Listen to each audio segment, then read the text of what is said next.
What's up, everybody? It's Pikel with League of Items, and today, in this video, I want to talk about patch 11.18 and the implications for Worlds.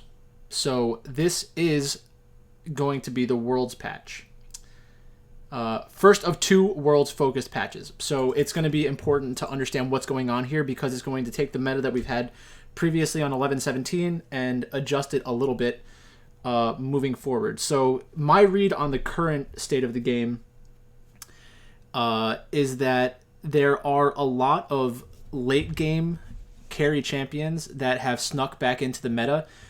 It has more to do with teams' willingness to draft those champions and the willingness to go late game versus late game.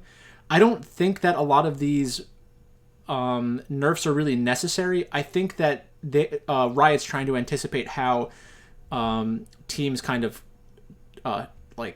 go into their shell a little bit during the championship. So we'll go through each of the changes, talk about what the potential impact might be about those things. But the other thing about 11.17, and this is something that I really hope we see some Amumu at Worlds. I think that the 2Qs is really cool, and it's super easy to play around. Like, there's a little bit of skill expression, but just a super impactful ultimate. I could see Amumu being like a support in some scenarios, depending on what the other matchup is. And just having 2Qs feels so good a lot of the time nowadays. I wouldn't be surprised if it doesn't happen. So really, that's the goal of this video, is to try to anticipate some of what will happen and what should happen. One thing to keep in mind about the meta is, personally, I disagree with the common way that we talk about the meta. The meta right now is more about what's popular instead of what's good. I think that a lot of the time we will eventually get to understand what's good, but at the same time, there are always champions or items or playstyles that are completely overlooked and just never see the light of day. For example, and I always go back to this because this is a meta that I was basically years ahead of, was the Ardent Sensor meta. And the way that the Ardent Sensor meta kind of played out was because of the extreme item efficiency of specific types of items and how they fit into like late game team compositions. So we're always looking for that kind of thing because it will impact how teams are able to play the game. And if you think to yourself, this team is generally like a cutting edge team, always willing to try out new stuff, they're going to be the best teams to adapt to what's going on. So there's a bunch of nerfs and a bunch of buffs. I'm not going to go through that thing first. Let's just go straight into the champions.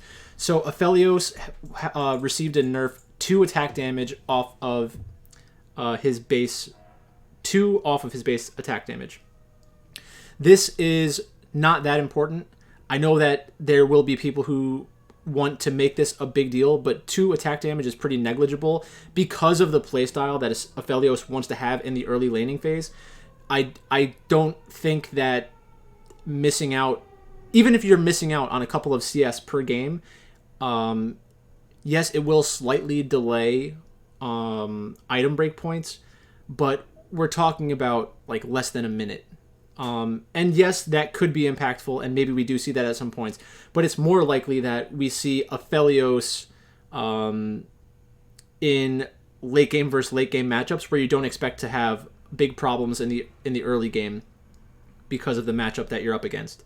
So it can kind of go both ways. Like if teams are blind picking Aphelios and allowing the other team to play like Varus with like a poke champion, Varus plus another poke champion in the bot lane, like some kind of enchanter, then yeah, maybe Aphelios just isn't able to get to the late game, is completely poked out of a game. It's possible. But I still think that teams will want to play Aphelios because Aphelios at his peak is one of the hardest carry champions in the game. Ashe, W cooldown increased early. So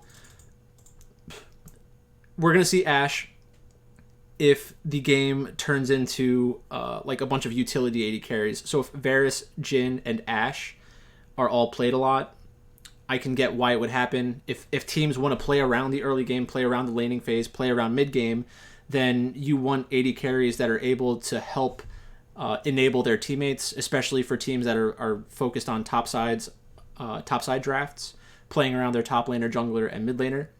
So that's pretty interesting. I don't think that it's going to be a big difference for Ashe. 1, 2, 3, 2 seconds. If you're leveling W first, by the time you hit level 6 or 7, I guess that's around the 8-minute mark, first Rift Herald. So maybe you get a couple less volleys off. If your strategy depends on you getting off multiple Ashe volleys in one team fight, then maybe you shouldn't be team fighting. So I'm not too worried about that.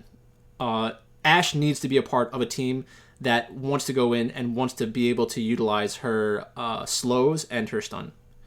So Camille with a slight nerf.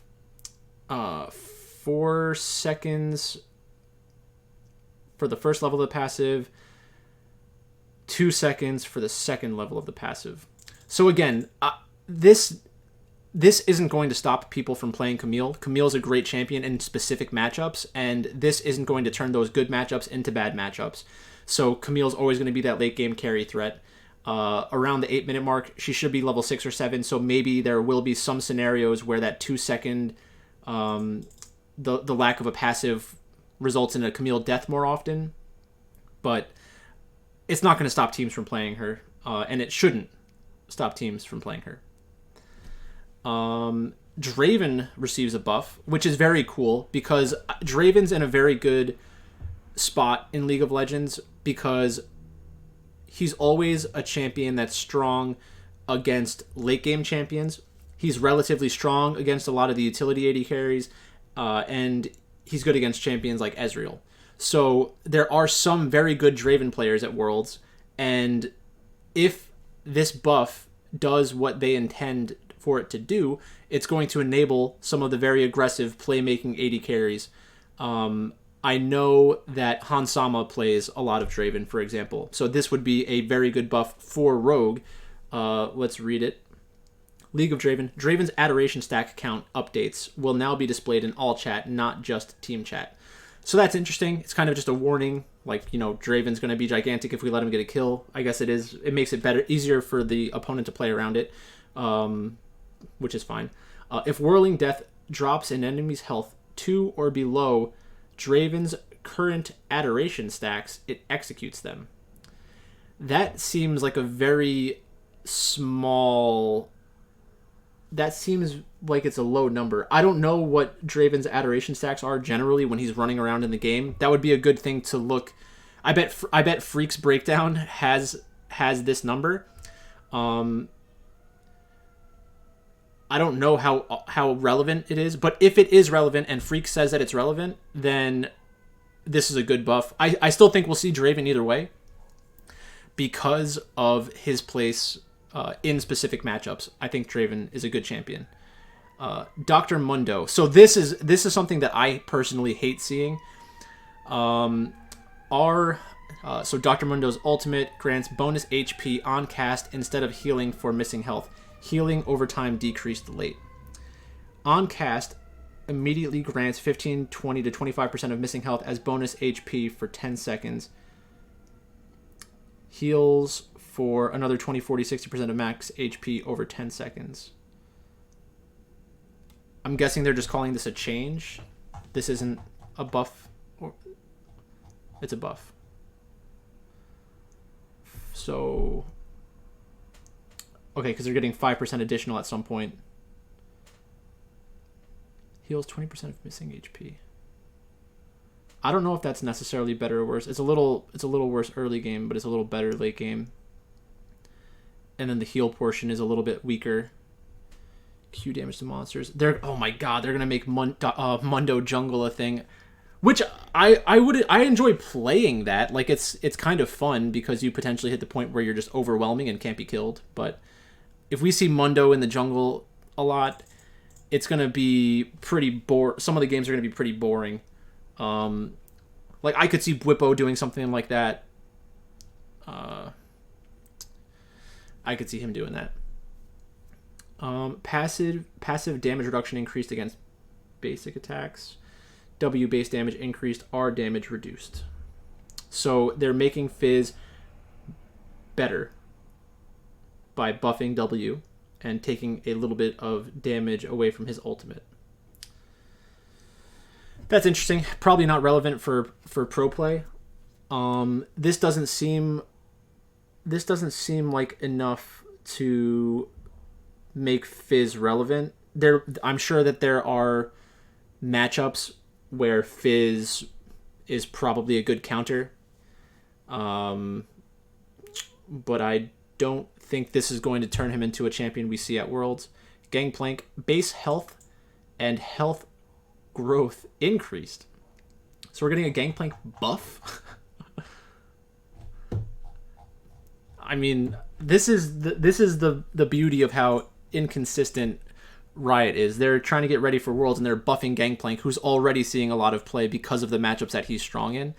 That's just pretty silly. I don't get that one, but if you thought, we might see Gangplank at Worlds, yes, we will definitely see Gangplank at Worlds. Next up is Jace. Passive duration decreased. Okay, so just taking a little bit of power away from when he shifts. He has that little speed boost, so they're taking some of that away. It's not going to stop people from picking it. It does make him a little bit weaker, specifically when he's losing, so he'll lose harder, but it's kind of whatever. We're boosting Jinx's lane push power to make her a more viable pick and increase her early game overall. So if they're bringing down Aphelios a little bit and boosting Jinx a little bit, Jinx was already seeing play. I could see a lot of teams wanting to play Jinx at Worlds because she is a good late game carry. And I know that there's a couple other champions in here that will also be in the late game. The late game carry type of play style. So it is worth talking about. E cooldown reduced late. So Kai'Sa with a slight buff. We might see some Kai'Sa, but Kai'Sa has a lot of bad matchups. And I think that it's kind of just a bad pick right now. It doesn't mean that we won't see it, because there are teams who have Kai'Sa players who will really want to play Kai'Sa. And if we get a lot of tanks, maybe we see Kai'Sa because it's more difficult to punish her in the early game. I'm just not a big fan of Kai'Sa. I get it, like, she has an ultimate where she can kind of fly across the screen. Woo, that's real cool, but I just don't think she's a great champion right now. Kalista's ult with a melee support is almost guaranteed to kill with chain CC, especially in pro-level high coordination gank setups. We're giving her opponents a slightly bigger window to escape her wrath. This is a stupid change, and this is a bad change. You want this in the game if you're Riot, because it will give some of the lesser teams at Worlds easy things to play around that can help create upsets and help facilitate aggressive play styles. So this is a bad change in my opinion. I just don't know why they would really do that. Like, you want to give the lesser teams more champions in draft that the better team has to be afraid of. And they're eliminating a champion by doing this. Well, they're not eliminating her, but they're reducing how good she is. Somewhat substantially, because that's like an easy thing to play around. It helps you get a kill. Then you can maybe take a tower, maybe take a dragon or Rift Herald. It does help snowball a lot. So they're limiting the amount of snowball that's out there, which is a big benefit for champions like Aphelios, Jinx, and Kog'Maw. Karma, base armor increased, E base shield increased. So this is something that's really annoying. I don't want this to happen. Karma is going to see a lot more play. She's going to be used in the top lane. She's going to be used in the mid lane. She's going to be used in support.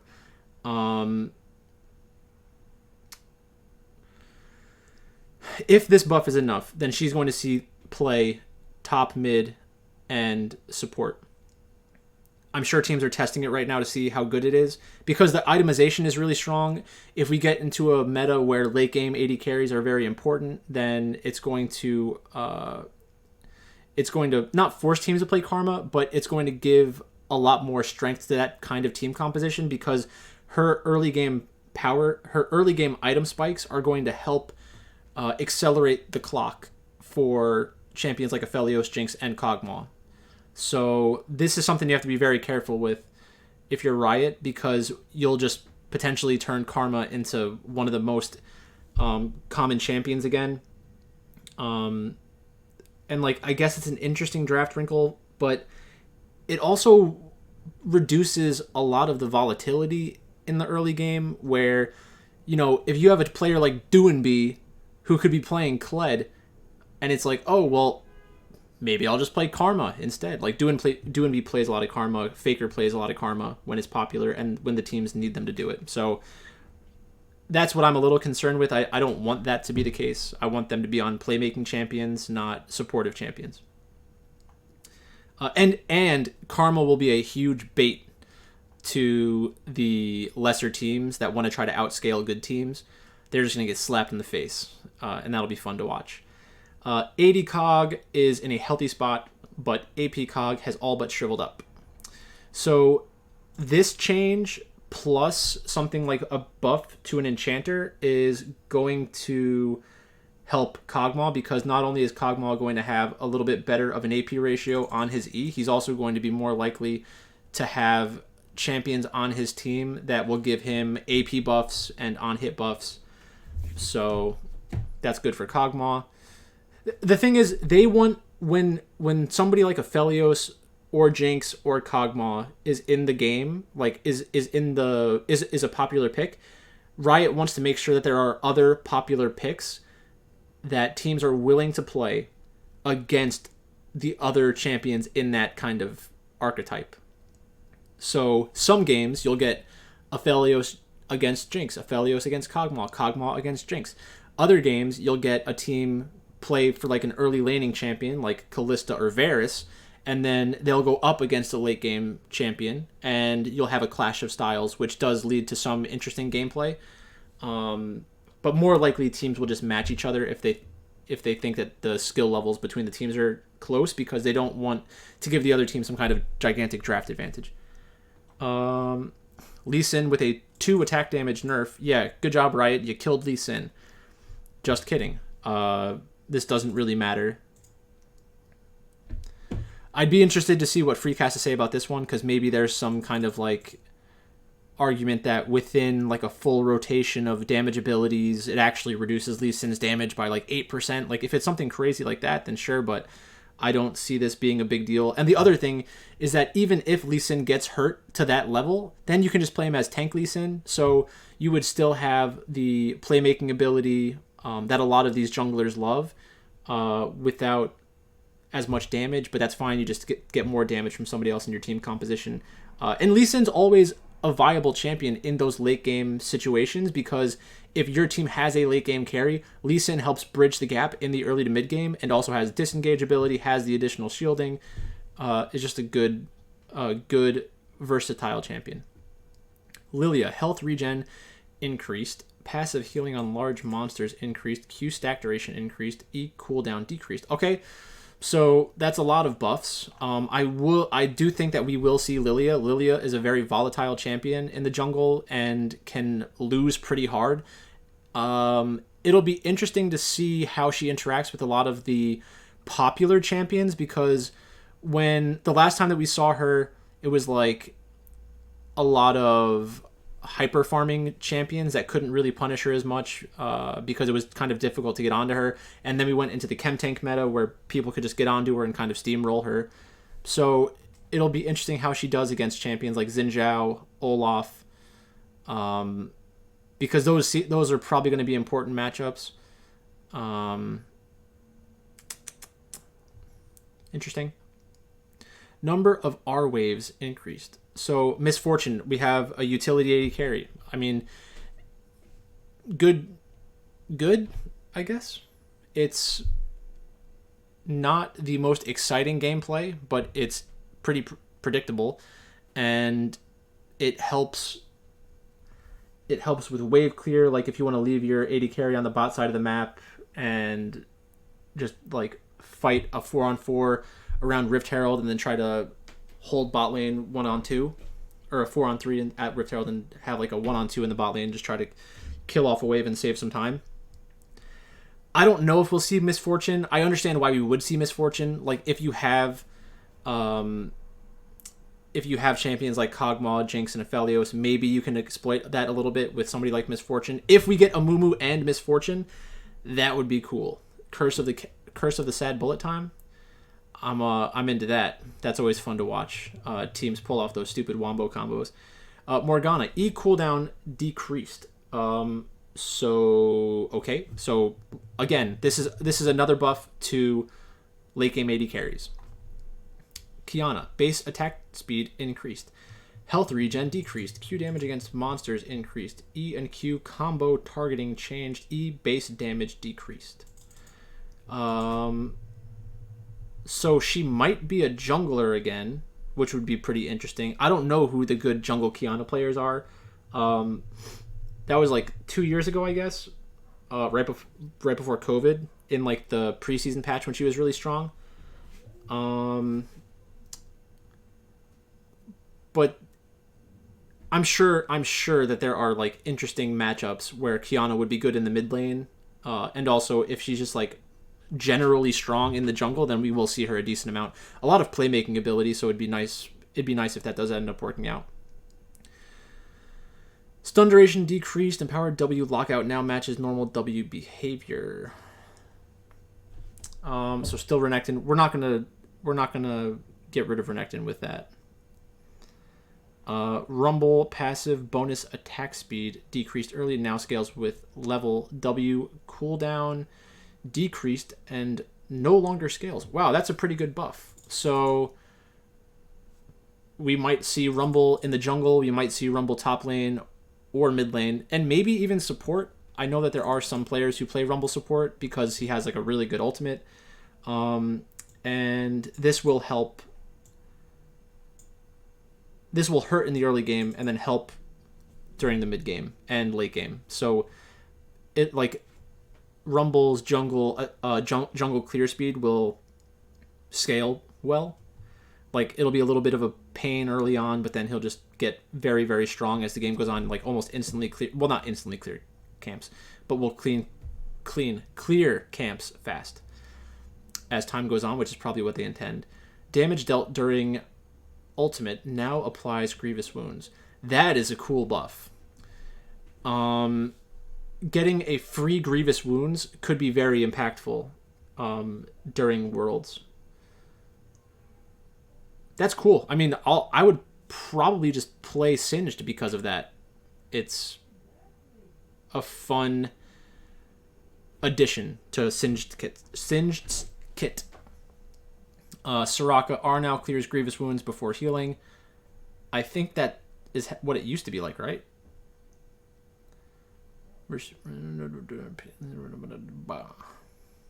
Okay, that's cool. I don't think we're going to see much Soraka.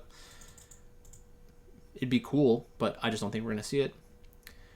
Casting Q on worked ground now refunds its cooldown. Talia's found solid footing in the jungle, but she's shaky in mid. Kit has a number of rules that feel more punishing than empowering, so we're loosening it up by reframing worked ground. I mean, we could see Talia at Worlds. She's another good roaming champion. I think Faker plays a decent amount of Talia, so it'll make her a lot stronger in the mid lane. Her roam potential is always very good. There are interesting ways to use her ultimate in those late game compositions. So that's a nice change. Q base damage decreased late. W now deals bonus damage versus monsters. I don't want Talon to be a jungler because then solo Q is going to be like insane. Talon is also getting a little too powerful, so we're dulling his blades in late game a smidge. That doesn't matter. Like Talon either stomps the game or doesn't do anything. So whatever. Base move speed decreased. E passive damage decreased early. Bonus damage per soul increased. This doesn't really matter very much. Just doesn't matter. Like Thresh isn't fast because of this. Thresh is fast because a lot of Thresh players rush like Boots of Mobility and will have a large speed differential, so it'll be slightly lower but not very noticeable probably.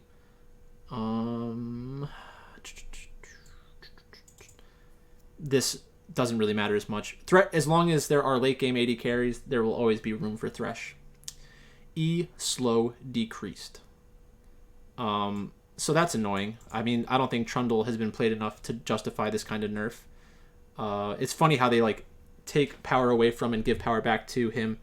It's always kind of unique because Trundle is not a very complicated champion. Twitch, our bonus AD increased. We might see Twitch. If teams are just blindly picking late game AD carries, then you'll get an even better late game AD carry at some point. Urgot, Q cooldown and mana cost reduced. So this helps Urgot. Urgot's a very fun champion. I like playing Urgot a lot. Varus, base AD decreased, passive bonus attack speed decreased early, but increases with levels. Bonus attack speed on non-champion kills.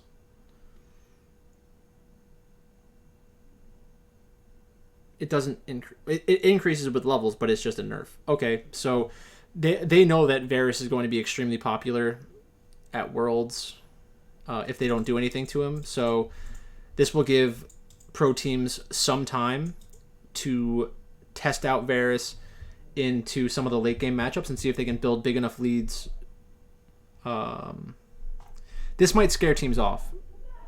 I'm not sure it should, though. Yone, W shielding per champion hit after the first increased. That's cool. Yone is a very fun champion to watch. Passive cooldown decreased.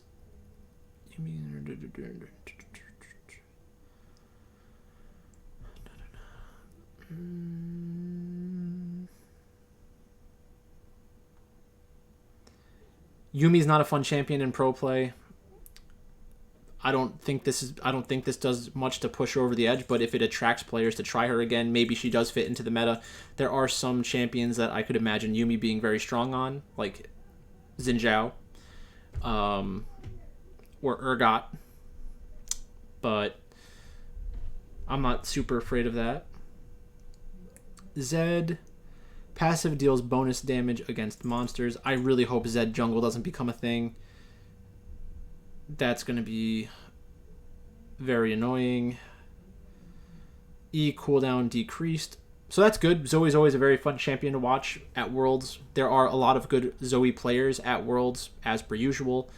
So I'm always annoyed watching Zoe play, because the type of playstyle that it calls for isn't super interesting, but it gives you like that sense of dread. You're like, oh my god, that team is about to get hit by a Zoe bubble. Oh my god, Zoe's going to one-shot them. Oh my god, they're going to get Baron off of it. Like, it's just kind of sad sometimes. Cleave no longer activates on turrets. Repeat the both. Alright, that's fine. Umbral Glaive stats and costs were bumped up last preseason to match it closely with. However, this left it at a pretty weak state, while also pricing it out of budget for supports, shrinking the cost. So that's always good. I like that. So this is a buff to Predator. I think a Mumu could probably use Predator. And it also helps Omnistone a little bit. So maybe we see some Omnistone. And that's basically it. So I don't think that this does anything to really change much about my thoughts for Worlds. We always go towards late game AD carries, and Riot is putting a couple of changes into place that should help that happen. So it's kind of what I expected. So thanks for watching, and I'll talk to you later.